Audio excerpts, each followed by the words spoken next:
আপনার পিএলের প্রতিবেদনে যেমনটা শুনছিলাম, শুক্রবার লিটন শান্ত মিরাজদের পাওয়ার হিটিং তালিম দিয়েছেন জুলিয়ান রসউড। এই অনুশীলনে বেস বলে ব্যবহৃত প্রো ভেলোসিটি ব্যাটিং টি এবং মেডিসিন বল ব্যবহার করেছেন রসউড।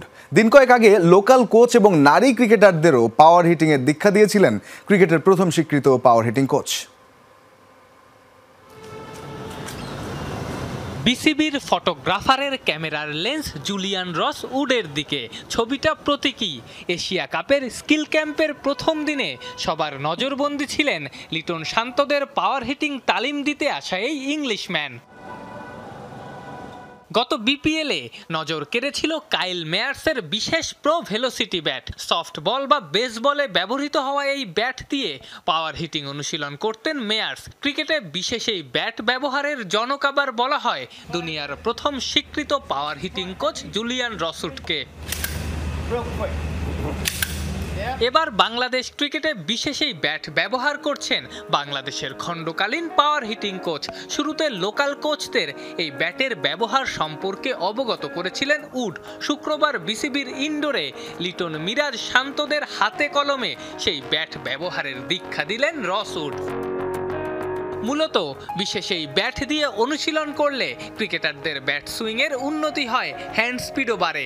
যেহেতু ব্যাটটার ভর নিচের দিকে থাকে তাই এই ব্যাটের অনুশীলন ব্যাটারদের ব্যালেন্সও বাড়ায়। এই ব্যাট দিয়ে করা ড্রিল হ্যান্ড আই কোঅর্ডিনেশন ভালো করার ক্ষেত্রেও কাজে লাগে। এই ড্রিলে শটের পাওয়ারও বাড়ে। জানা গেছে ক্রিকেটাররা বিশেষ এই ব্যাট নিজেদের সংগ্রহে রাখার আগ্রহও দেখিয়েছেন। এমনকি মেডিসিন বল দিয়ে ক্রিকেটারদের পাওয়ার হিটিংয়ের তালিম দিয়েছেন উড।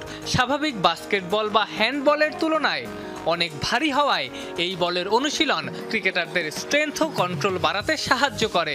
বিশেষ এই বল দিয়ে পাওয়ার হিটিং অনুশীলন করতেন বিরাট কোহলিও। বেস বলে পাওয়ার হিটিং অনুশীলনে ব্যবহার করা হয় ব্যাটিং টি। লাঠির মতো একটা বস্তুতে বল রাখা হয়, সেই বলটাই সজোরে আঘাত করে পাওয়ার হিটিং অনুশীলন করা হয়। পেছন থেকে একজন মাপেন ঠিক কতটা জোরে এক একটা শট খেলা হলো।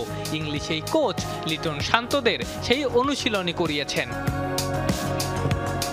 দিন কয়েক আগে বাংলাদেশে আসার পর এদিনই প্রথম ক্রিকেটারদের সঙ্গে কাজ করেছেন রসউড। পাওয়ার হিটিং অনুশীলনে ভিন্ন ভিন্ন টুল ব্যবহার করে যেন বুঝিয়ে দিলেন পাওয়ার হিটিং শুধুমাত্র শারীরিক গঠন ও শক্তির উপরেই নির্ভরশীল না। নিয়মিত ড্রিলার ভিন্ন ভিন্ন অনুশীলন পদ্ধতি সাফল্যের পেছনের অন্যতম বড় কারণ।